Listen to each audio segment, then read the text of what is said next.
Hey guys, welcome back to my YouTube channel. Last video में हमने respiration complete किया था। आज हम लोग पढ़ेंगे ह्यूमन सर्कुलेटरी सिस्टम। तो आइए स्टार्ट करते हैं। तो हमारा जो सर्कुलेटरी सिस्टम होता है वो दो पार्ट में डिवाइडेड होता है। सबसे पहले हम लोग समझेंगे सर्कुलेटरी सिस्टम है क्या। तो सर्कुलेटरी सिस्टम का काम क्या है, क्यों है सर्कुलेटरी सिस्टम हमारे लाइफ का एक प्रोसेस। तो हमारे बॉडी में बहुत से सब्सटेंसेस होते हैं जिनका एक जगह से दूसरे जगह तक ले जाना ज़रूरी होता है। सपोज हार्मोन्स है, तो हार्मोन्स मान लीजिए कोई ग्लैंड रिलीज़ किया, तो उस हार्मोन को उस ग्लैंड जहाँ से वो सिक्रीट हुआ है वहाँ से टारगेट ऑर्गन तक ले जाने के लिए भी तो एक मेथड होना चाहिए, एक मेथड या एक जरिया होना चाहिए। कोई सब्सटेंस होगा तभी तो वो एक जगह से, जैसे कि कोई सामान हमें एक जगह से दूसरी जगह ले जाना रहता है। तो बहुत सी चीज़ है, बाइक है, कार है, कुछ ट्रक्स होते हैं, उनके ऊपर भी हम लोग लेके आते हैं। तो वैसे ही हमारे बॉडी में जो सर्कुलेटरी सिस्टम है उसका फंक्शन है सब्सटेंसेस को एक जगह से दूसरे जगह तक ले जाना। तो वो दो पार्ट में डिवाइडेड होता है। जो मैमल्स का हम लोग पढ़ रहे हैं, ह्यूमंस का पढ़ रहे हैं, तो हमारे में जो या मैमल्स में जो सर्कुलेटरी सिस्टम है वो डिवाइडेड होगा कि दो पार्ट में। कौन कौन सा? एक होगा ब्लड सर्कुलेटरी सिस्टम और एक होगा लिम्फेटिक सर्कुलेटरी सिस्टम या लिम्फ सर्कुलेटरी सिस्टम। नाम से ही समझ में आ रहा है। ब्लड सर्कुलेटरी सिस्टम मतलब सर्कुलेशन किसका होगा? ब्लड का होगा। लिम्फ सर्कुलेटरी सिस्टम मतलब सर्कुलेशन किसका होगा? लिम्फ का होगा। तो आइए हम लोग पहले ब्लड सर्कुलेटरी सिस्टम के बारे में पढ़ लेते हैं, फिर लिम्फ पढ़ेंगे। तो जो ब्लड सर्कुलेटरी सिस्टम होता है उसका मेन 3 कंपोनेंट्स होते हैं, ठीक है। पहला क्या? हार्ट, दूसरा ब्लड, तीसरा ब्लड वेसल्स, ठीक है। एक एग्जांपल से समझ लीजिए, हमारे घर में जो वाटर सप्लाई सिस्टम होता है, तो जो नल पाइप वगैरह जो भी होते हैं, तो अंडरग्राउंड से जो पानी आ रहा है तो वो कौन करता है, उसका कैसे आता है पानी? वो तो अंडरग्राउंड में एक मोटर होता है। मोटर उस पानी को फोर्स के साथ पंप करता है, फिर वो पानी ऊपर जाता है, स्टोरेज सिस्टम में स्टोर होता है, फिर वहाँ से हमारे घर के सप्लाई टैप्स के थ्रू आता है हमारे घर में। तो वैसे ही हमारा जो सर्कुलेटरी सिस्टम है वो भी एक कुछ ऐसा ही है।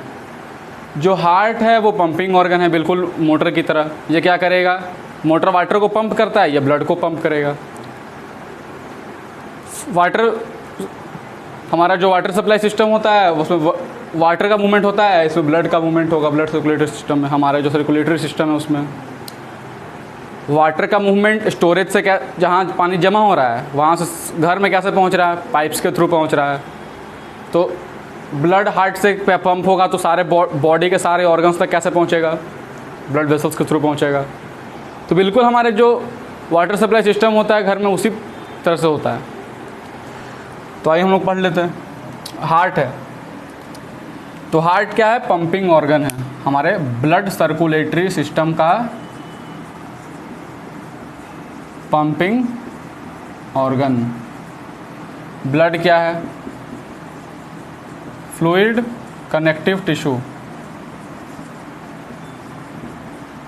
ब्लड है fluid connective tissue. Blood vessels क्या है? ब्लड वेसल्स ब्लड को कैरी करेंगे पूरे बॉडी में, ठीक है। तो ब्लड वेसल्स 3 टाइप के होते हैं। पहला आर्टरीज, दूसरा वेन्स, और थर्ड जो लास्ट होता है वो क्या होता है?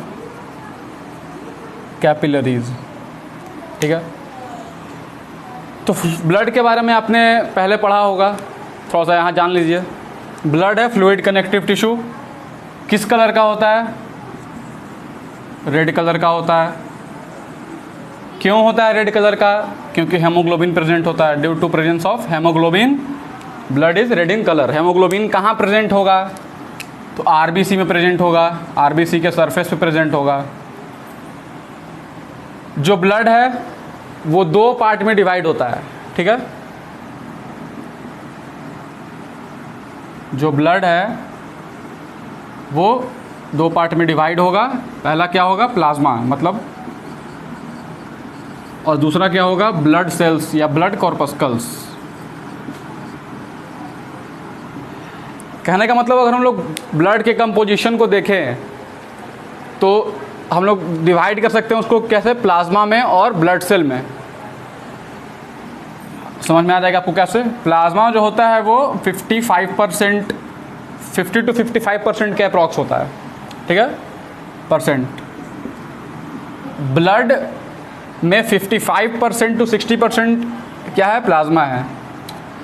ब्लड सेल्स कितने होंगे तो 45%, ठीक है।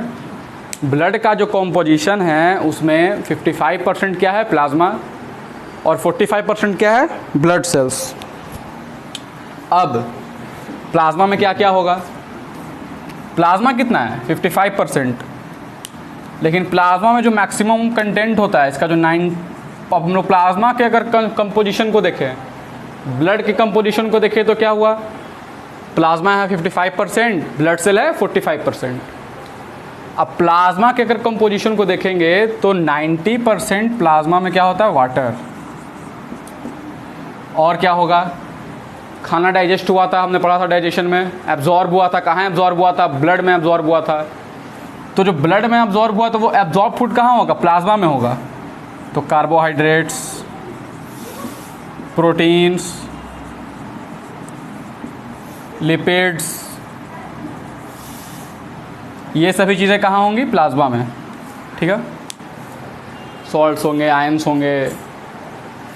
ब्लड सेल्स 3 टाइप के होते हैं, आरबीसी, डब्ल्यूबीसी और platelets. RBC red blood corpuscles या red blood cell, WBC white blood corpuscles और वाइट ब्लड सेल, और ये प्लेटलेट्स, ठीक है। अब ये था आपका ब्लड का कंपोजिशन। आरबीसी के सरफेस पे क्या होगा, हेमोग्लोबिन। हेमोग्लोबिन क्या करता है, एक तो पिगमेंट है रेड कलर का, तो ब्लड को रेड कलर प्रोवाइड करेगा। दूसरा, हेमोग्लोबिन ऑक्सीजन को कैरी करता है, ऑक्सीजन से बाइंड करता है। हमने पढ़ा था ब्रीदिंग में कि जो ऑक्सीजन हम लोग इनहेल करते हैं वो कहाँ बाइंड होगा, हेमोग्लोबिन उसको बाइंड करेगा। एक हेमोग्लोबिन 4 ऑक्सीजन से बाइंड होता है, ठीक है। तो ये था आरबीसी। ये डब्ल्यूबीसी क्या है, हमें इम्यूनिटी प्रोवाइड करता है। जो फॉरेन पार्टिकल्स हैं हमारे बॉडी में आएंगे तो उनको किल करके हमारे बॉडी को सेव करेगा, मतलब प्रोटेक्टिव मेजर्स है, हमारे बॉडी को प्रोटेक्ट करेगा। प्लेटलेट्स क्या है, ब्लड क्लॉटिंग में हेल्प करता है। सपोज़ कहीं कट गया तो प्लेटलेट्स क्या होगा, वहाँ पे जाके जो ब्लड फ्लो हो रहा है उसको रोकेगा, उसको क्लॉट करेगा ब्लड को। तो ये फंक्शन किसका है, प्लेटलेट्स का। ब्लड का पीएच अगर हम लोग देखें तो स्लाइटली बेसिक होता है पीएच, 7.2, किसी किसी बुक में 7.3 भी दिया होता है, तो आप 7.2 to 7.5 याद रखिए। तो ब्लड का पीएच कितना होगा, 7.2 to 7.5। तो ये था ब्लड के बारे में। Blood fluid connective tissue, plasma है, प्लाज्मा में 90% वाटर है, कार्बोहाइड्रेट, प्रोटीन, लिपिड, जो भी डाइजेस्टेड सब्सटेंस जो भी ब्लड में होगा वो सारे प्लाज्मा में होगा। किसको छोड़ के, सेल्स को छोड़ के। जो डब्ल्यूबीसी, कुछ हार्मोन्स होंगे अगर ब्लड में रिलीज हुए हैं तो। अब हम लोग पढ़ते हैं क्या, ब्लड वेसल्स के बारे में। हार्ट लास्ट में पढ़ेंगे। अगर हम लोग ब्लड वेसल्स को देखें तो ब्लड वेसल्स 3 टाइप्स के होते हैं बॉडी में, ठीक है। आर्टरी, वेन्स और कैपिलरी। आर्टरीज क्या होगा, आर्टरी का काम होता है ऑक्सीजनेटेड ब्लड को कैरी करना, कैरीज ऑक्सीजनेटेड ब्लड। मतलब ब्लड में जब ऑक्सीजन का कॉन्सेंट्रेशन ज़्यादा है उस ब्लड को कैरी कौन करेगा, कौन सा ब्लड वेसल करेगा, आर्टरी करेगा। वेन्स का काम क्या है, कैरीज डीऑक्सीजनेटेड ब्लड। जब ब्लड में ऑक्सीजन का कॉन्सेंट्रेशन कम होगा तो उसको बोलेंगे डीऑक्सीजनेटेड ब्लड। हम लोग ब्लड में वो ऑक्सीजनेटेड है कि डीऑक्सीजनेटेड है ये CO2 के बेसिस पे डिवाइड नहीं करेंगे, मतलब सोचेंगे कि हाँ CO2 भाई ज़्यादा हो गया तो डीऑक्सीजनेटेड हो गया। ऑक्सीजन ज़्यादा है तो डी ऑक्सीजनेटेड, ऑक्सीजन कम है तो डी ऑक्सीजनेटेड ब्लड। हमेशा O2 के कॉन्सेंट्रेशन पे ध्यान देना। तो वेन्स का काम क्या है? डीऑक्सीजनेटेड ब्लड को कैरी करना। आर्टरीज का काम क्या है? ऑक्सीजनेटेड ब्लड को कैरी करना। दोनों का एक एक्सेप्शन है जो कि आपको एकदम याद रखना है, बहुत इंपॉर्टेंट है। इसका क्या है? Accept pulmonary artery.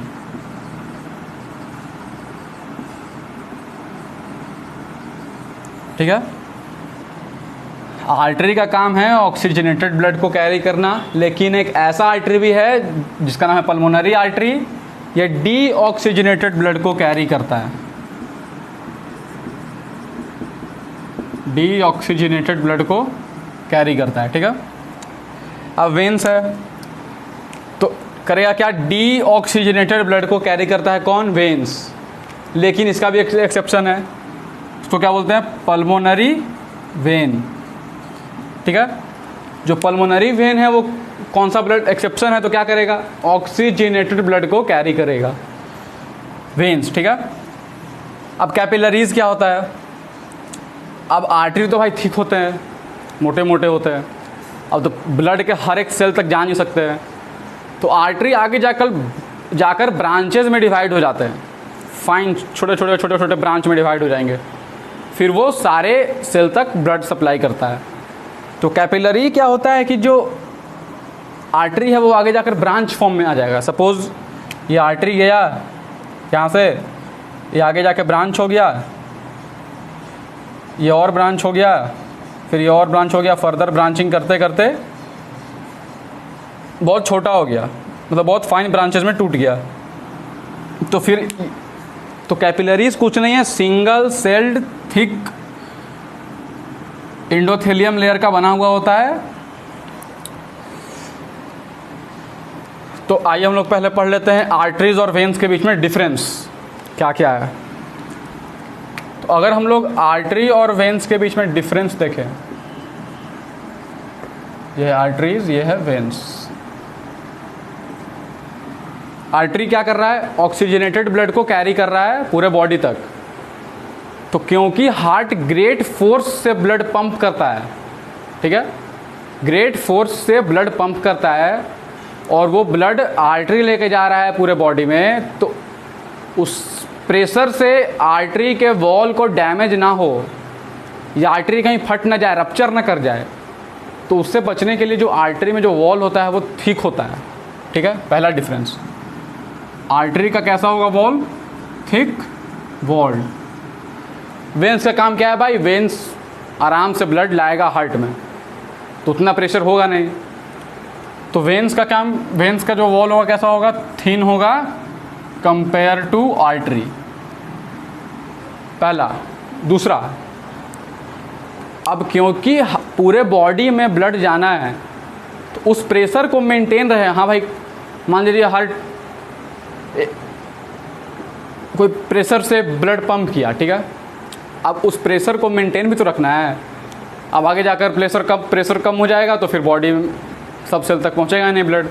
तो उस प्रेशर को मेंटेन रखने के लिए जो ल्यूमेन होता है, ल्यूमेन कहने का मतलब अगर ये आर्टरी को हम लोग क्रॉस सेक्शनली देखें, ऐसे देखें, तो जो ल्यूमेन मतलब बीच का खाली स्पेस, ये तो वॉल है, ये क्या है? वॉल लेयर है। तो ल्यूमेन जो खाली स्पेस जो भी जिसमें ब्लड जाएगा वो इसमें क्या होगा? स्मॉल ल्यूमेन होगा। क्यों होगा स्मॉल? ताकि वो प्रेशर को मेंटेन रख सके। वेन्स आराम से ब्लड आ रहा है, कोई दिक्कत नहीं, वाइड ल्यूमेन होगा। ठीक है, आर्टरी कैसा ब्लड कैरी करेगा? Oxygenated blood. ये कैसा करेगा? Veins deoxygenated blood.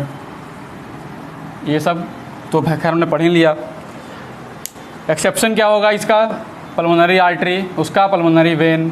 Pulmonary vein क्या करेगा? ऑक्सीजनेटेड ब्लड को कैरी करेगा। पल्मोनरी आर्टरी क्या करेगा? डीऑक्सीजनेटेड ब्लड को कैरी करेगा। अब जो मेन डिफरेंस एक और है आर्टरी और वेन्स में, आर्टरी में कोई वाल्व नहीं होता है, ठीक है, वेन्स में वाल्व होता है। वाल्व कहने का मतलब क्या? सपोज़ वेंस हमारे लोअर बॉडी पार्ट से हार्ट तक ब्लड ला रहा है, प्रेशर है नहीं, बहुत कम है, तो ब्लड का बैकफ्लो भी तो हो सकता है, मतलब ऊपर आ रहा है सपोज़ कि फिर नीचे ही चला जाए, बैकफ्लो भी तो हो सकता है। तो बैकफ्लो से प्रिवेंट करने के लिए वाल्व होता है जगह जगह पे वेंस में। सपोज़ यहाँ तक आया, फिर बैकफ्लो ना हो जाए, फिर यहाँ वाल्व बंद हो गया, तो ब्लड तो ऊपर ही जाएगा, उसका कहीं रास्ता है नहीं। तो वेंस हैव वाल्व। अब आर्टरी में तो भैया इतना ग्रेट प्रेशर है कि वाल्व को ज़रूरत ही नहीं है, और वो ऑब्स्ट्रक्शन काउज करेगा पाथ में। आर्टरी का क्या, पूरे बॉडी में ब्लड ले जा रहा है, ठीक है, तो आराम से जाने दीजिए, कोई दिक्कत नहीं है। तो आर्टरी में क्या होगा, नो वाल्व इज़ प्रेजेंट, ठीक है। ये हो गया आर्टरी और वेंस में डिफरेंस। एक्सेप्शन आपको मैं बार बार बोल रहा हूँ, याद रखना है, याद रखना है, याद रखना है एक्सेप्शन, ठीक है।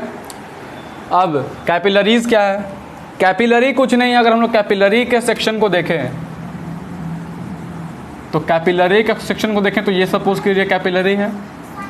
कैपिलरी जो है वो सिंगल सेल थिक होता है, ठीक है। सिंगल सेल थिक क्यों होता है, एक ही लेयर थिक होता है।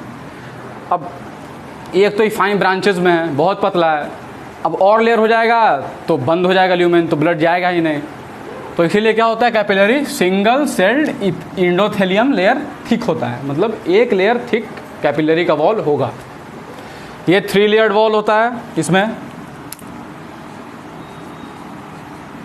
इसमें भी 3 लेयर होता है। तो ये था आर्टरी और वेन्स में डिफरेंस, और ये था आपका पूरा ब्लड वेसल्स, ठीक है। अब हम लोग पढ़ेंगे मेन जो हमारा जो पढ़ना है वो है हार्ट। तो आइए हम लोग हार्ट पढ़ लेते हैं।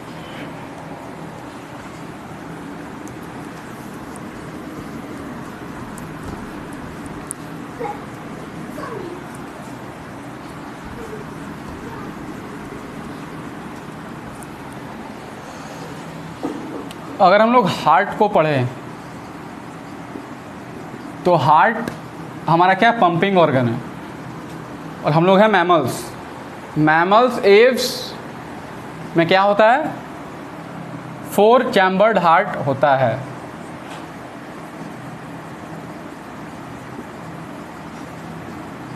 फोर चैम्बर्ड हार्ट, 2 आर्ट्रियम होगा, मतलब ऑरिकल्स, और 2 वेंट्रिकल्स होंगे, ठीक है। 2 आर्ट्रियम होगा या ऑरिकल होगा और 2 वेंट्रिकल होगा। 4 चैम्बर्ड वॉल होता है, मतलब हार्ट होता है, मतलब 4 चैम्बर में डिवाइडेड होता है, ठीक है। जो मेल्स होते हैं उनका जो हार्ट का वेट होता है वो करीब 1400 ग्राम टू 1450 ग्राम का होता है, और जो फीमेल्स होती हैं उनका 1230 टू 1260 ग्राम का हार्ट होता है। मतलब फीमेल का हार्ट का जो वेट होता है वो मेल के कंपैरिजन में कम होता है, ठीक है। हार्ट क्या है, पंपिंग ऑर्गन, 2 आर्ट्रियम है, 2 वेंट्रिकल्स है। अब अगर हम लोग हार्ट के फिगर को देखें, ठीक है, तो फिगर अच्छा नहीं बनेगा लेकिन आपको समझ में आ जाएगा।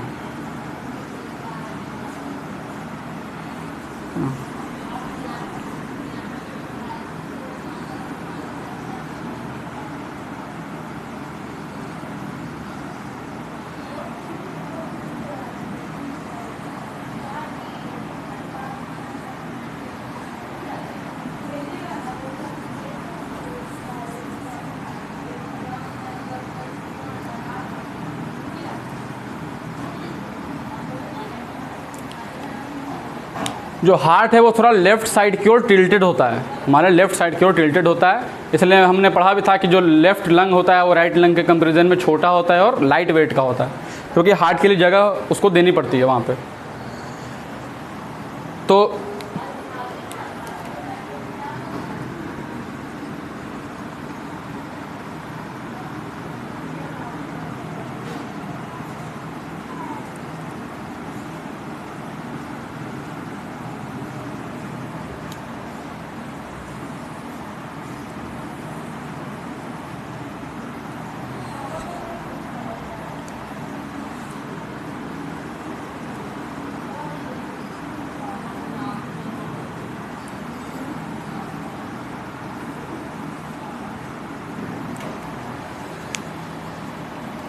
अब जैसा ही बना आपको समझ में आ जाएगा। और हम लोग ऐसे खड़े हों स्ट्रेट, ठीक है, इस साइड फेस करके, तो इस साइड वाला क्या होगा, राइट साइड है, तो ये क्या होगा, राइट आर्ट्रियम। ये क्या होगा, तो लेफ्ट आर्ट्रियम होगा। ये क्या है, राइट वेंट्रिकल, और ये क्या है,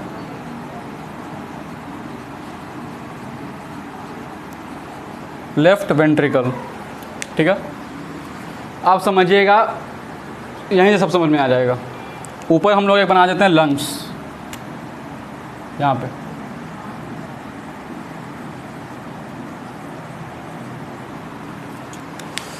जो राइट आर्ट्रियम है और जो राइट वेंट्रिकल है, इसके बीच में एक वाल्व प्रेजेंट होता है। ठीक है,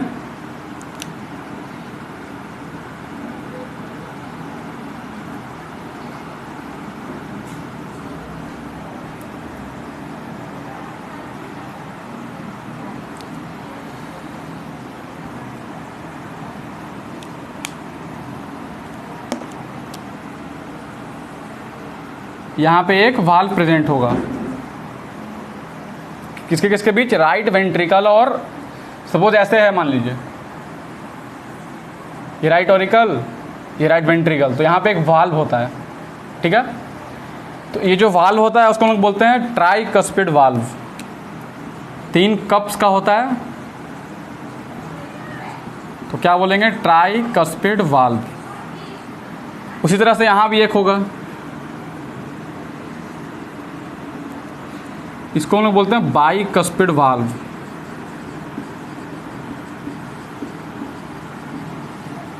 ठीक है, बाइकस्पिड वाल्व होता है। अब राइट आर्ट्रियम में क्या होगा, पूरे बॉडी से ब्लड आएगा, तो जब पूरे बॉडी से ब्लड आ रहा है तो डीऑक्सीजनेटेड होगा कि ऑक्सीजनेटेड होगा, डीऑक्सीजनेटेड होगा। तो राइट आर्ट्रियम में जो ब्लड आएगा वो कैसा होगा, डीऑक्सीजनेटेड ब्लड होगा। ठीक है, अब ये ब्लड रिसीव किया, अब ब्लड आएगा राइट ऑरिकल से राइट वेंट्रिकल में, तो ये कॉन्ट्रैक्ट करेगा, ये रिलैक्स करेगा।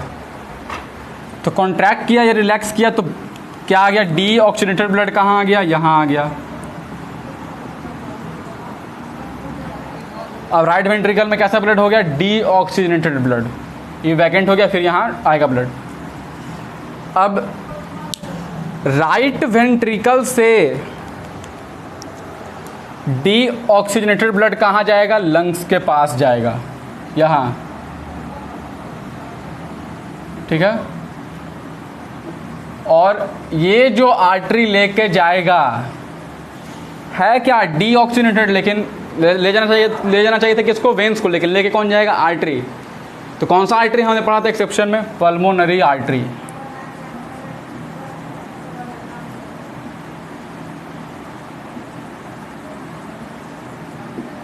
पल्मोनरी आर्टरी जो है वो डीऑक्सीजनेटेड ब्लड को लंग्स तक ले जाएगा।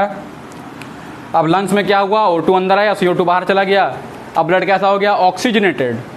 इस ऑक्सीजनेटेड ब्लड को लाएगा लेफ्ट ऑरिकल में, कौन, एक वेन जिसका नाम है पल्मोनरी वेन। ये कैसा हो गया, अब ऑक्सीजनेटेड ब्लड हो गया, क्योंकि लंग्स में आया, लंग्स में O2 का और CO2 का एक्सचेंज हुआ, CO2 बाहर चला गया, O2 अंदर आ गया।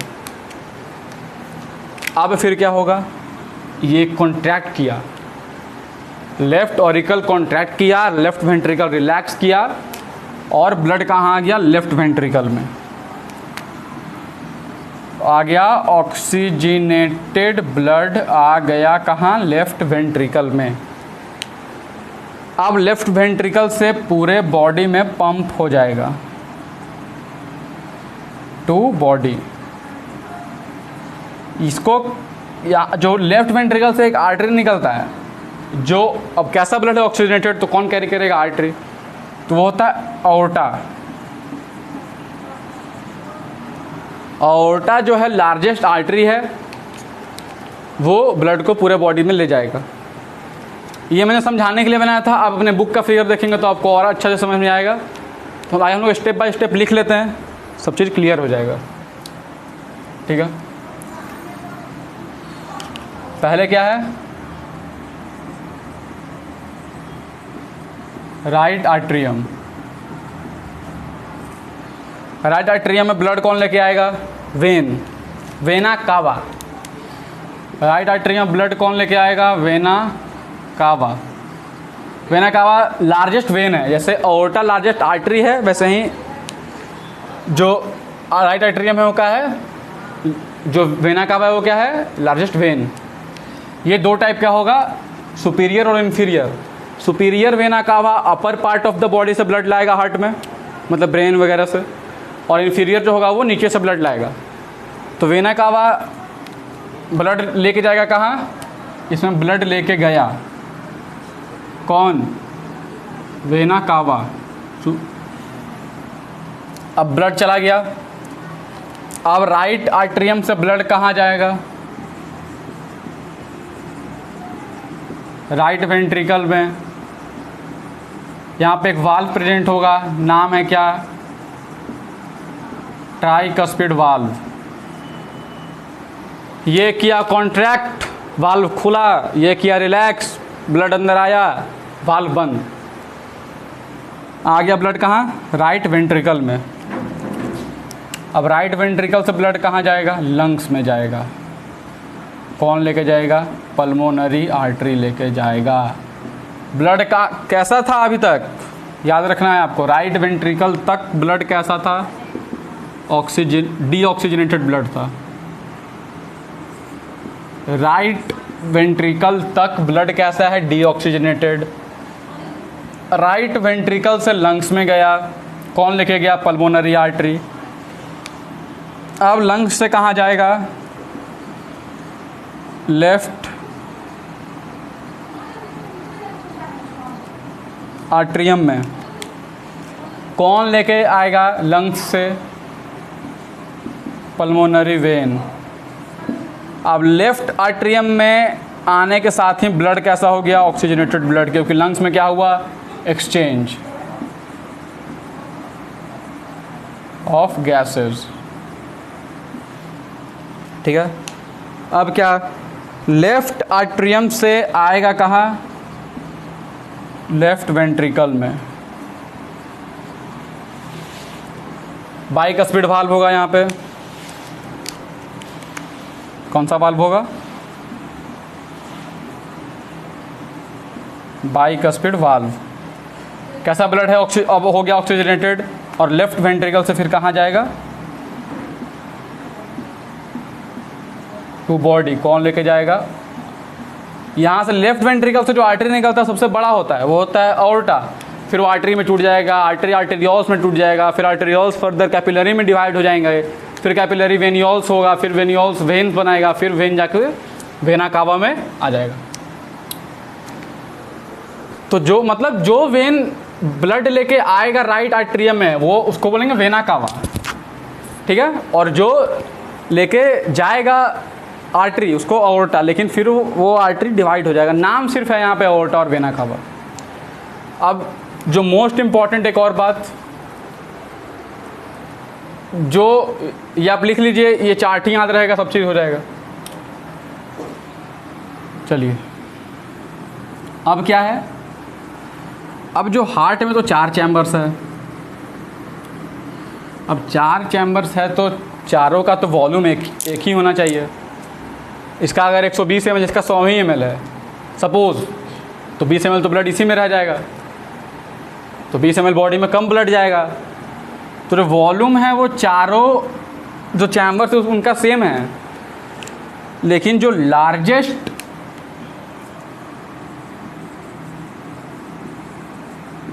चैम्बर है या बिगेस्ट चैम्बर है वो क्या है, लेफ्ट वेंट्रिकल। लेफ्ट वेंट्रिकल के बाद कौन है, राइट वेंट्रिकल। अब क्यों है लार्जेस्ट, हम लोग अब वॉल्यूम तो भाई सबका बराबर है, तो फिर लार्जेस्ट क्यों बोल रहे हैं, तो वॉल के थिकनेस को लेकर हम लोग लार्जेस्ट बोल रहे हैं। ये जो लेफ्ट वेंट्रिकल है, ये देखिएगा बाहर से तो बड़ा लगेगा देखने में, क्योंकि ये थिक वॉल का है। थिक वॉल का क्यों है? क्योंकि इसको ग्रेट प्रेशर से ब्लड को पंप करना है। तो ग्रेट प्रेशर से ब्लड को पंप किया, तो पंप करने के लिए क्या होगा? इसका वॉल थिक होगा, थिकेस्ट होगा चारों चैम्बर्स में से। तो देखने में क्या लगेगा? बड़ा, लेकिन वॉल्यूम क्या है? सबका सेम 120 ml। तो ये था सबसे बड़ा क्या है? Left ventricle. उसके बाद क्या है? Right ventricle. राइट वेंट्रिकल क्यों कम है इसके? क्योंकि इसको लंग्स के पास ही पहुंचाना है, तो हार्ट से लंग्स ज़्यादा कोई प्रेशर की ज़रूरत है नहीं, लेकिन फिर भी अप्लाई तो करना है, तो इसीलिए ये इसके कंपैरिजन में थोड़ा छोटा होता है। लेकिन सबसे बड़ा कौन होगा? Left ventricle.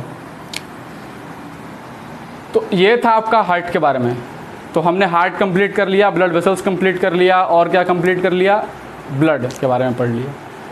तो ये हमारा हो गया ब्लड सर्कुलेटरी सिस्टम के बारे में, ठीक है।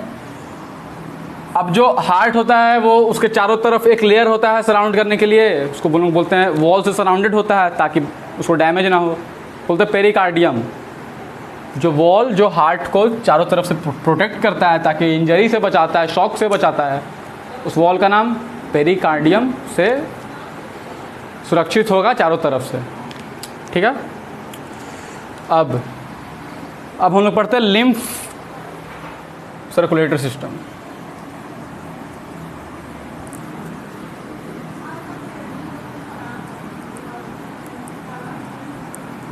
लिम्फ क्या है? बहुत छोटा टॉपिक है, लिम्फ कुछ नहीं है। सपोज ये है टिश्यू, ये क्या है? टिश्यू। ये है आर्टरी,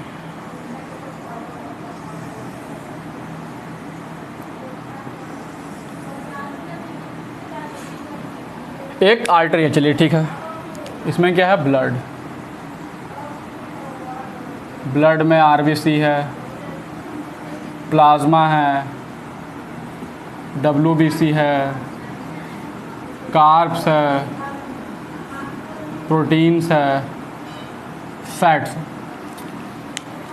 तो जो आर्टरी का जो वॉल होता है उसमें माइन्यूट पोर्स होते हैं, बहुत छोटे पोर्स होते हैं। तो उन पोर्स से कभी, और टिश्यू है तो ठीक है, उन पोर्स से कभी कभी क्या होता है कि कुछ अमाउंट में जो प्लाज्मा होता है वो नीचे आ जाता है, मतलब इंटरस्टिशियल स्पेस में आ जाता है। टिश्यू और ब्लड वेसल्स के बीच में आ जाता है कुछ सब्सटेंसेस जो होता है, मतलब जो ब्लड में तो आरबीसी भी है, प्लाज्मा भी है, सब चीज़ है। तो उस जो ब्लड वेसल है उसमें कुछ माइन्यूट पोर्स होते हैं। तो उन माइन्यूट पोर्स से कभी कभी क्या होता है, या होता ही है कभी कभी, क्या इतना प्रेशर से पंप होता है कि जो कुछ अमाउंट में प्लाज्मा जो है वो आ जाता है टिश्यू और ब्लड वेसल्स के बीच में, ठीक है। तो इसी को बोलते हैं लिम्फ।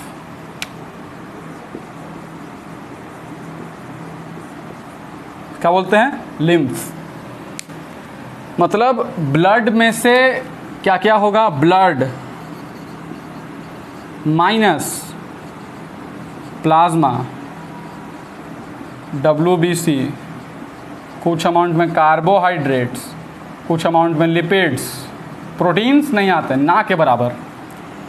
तो ब्लड में से ये सब बाहर निकल जाता है। क्या क्या? प्लाज्मा कुछ अमाउंट में निकलता है, मान लीजिए सपोज 10%, 100% अगर कंपोजिशन है तो 10% उसमें से बाहर निकल जाएगा, प्लाज्मा, डब्ल्यूबीसी, कार्बोहाइड्रेट और लिपिड।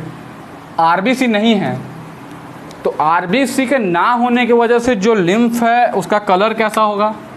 कोई कलर नहीं होगा, कलरलेस होगा। तो lymph is a colourless fluid. कैसे फॉर्म होगा, क्या होता है? तो ब्लड के हाई प्रेशर की वजह से जो कुछ अमाउंट में प्लाज्मा, मैक्सिमम डब्ल्यूबीसी, कुछ कार्बोहाइड्रेट्स, कुछ लिपिड्स क्या होते हैं? बाहर आ जाते हैं और टिश्यू और ब्लड कैपिलरी के बीच में आ जाते हैं, तो उनको बोलते हैं क्या? लिम्फ। लेकिन अगर ये बाहर ही रहेंगे तो ब्लड का कंपोजिशन चेंज हो गया, आप तो 90% ही है। लंग्स में हार्ट में कितना पहुंचेगा? 90% ही। दिक्कत है की बात है भाई। तो ये लिम्फ जो है वो लिम्फ वेसल्स के थ्रू, मतलब इन लिम्फ को इन लिम्फ वेसल्स के थ्रू फिर ये क्या करते हैं, लिम्फ वेसल्स में से फिर ये जाकर ब्लड कैपिलरी में ही खुल जाते हैं, वेन्स में जाके खुल जाते हैं, ठीक है। फिर ये जाकर इसी में हो जाएंगे, पोर हो जाएंगे, तब जाकर फिर ब्लड का कंपोजिशन क्या हो गया, सेम हो गया। तो लिम्फ कुछ नहीं है, एक कलरलेस फ्लूइड है। क्यों फॉर्म हुआ, ब्लड का हाई प्रेशर की वजह से जो ब्लड में से कुछ plasma, maximum WBC, carbohydrates, lipids, ये सभी चीज़ें क्या होती हैं, आ जाते हैं टिश्यू और कैपिलरी के बीच में, उसको बोलते हैं लिम्फ। लेकिन ब्लड का कंपोजिशन चेंज ना हो, उसके वजह से जो लिम्फ है वो लिम्फ वेसल्स के थ्रू जाकर फिर वेन्स में चले जाते हैं, तो फिर ब्लड का कंपोजिशन क्या हो जाएगा, सेम, मतलब 100% हो जाएगा। तो ये था आपका लिम्फ के बारे में। तो लिम्फेटिक सर्कुलेटरी सिस्टम में क्या क्या होगा, लिम्फ होगा, लिम्फ नोड्स होगा, लिम्फ वेसल्स होगा। तो फंक्शन क्या है लिम्फ का, कुछ नहीं। लिम्फ एक फ्लूइड है, वो फिर जाके मिल जाता है इसमें ही, वेन्स में ही। मैमल्स में होता है ये लिम्फ सर्कुलेटरी सिस्टम। इस तरह से आपका पूरा सर्कुलेटरी सिस्टम कंप्लीट हो चुका है। अब एक टॉपिक बचा डबल सर्कुलेशन, सिंगल सर्कुलेशन। तो इनके ऊपर एक अलग से वीडियो बनाकर मैं अपलोड कर दूंगा, जिसमें अच्छे से बताऊंगा कि डबल सर्कुलेशन क्या है, किस में होगा, सिंगल सर्कुलेशन क्या है, वो किस में होगा। तो इस वीडियो में बस इतना ही। अगर आपको ये वीडियो पसंद आया हो तो इसे लाइक करें, अपने फ्रेंड्स के बीच शेयर करें, और अगर आप इस चैनल पर नए हैं तो प्लीज़ चैनल को सब्सक्राइब करें। Thank you very much.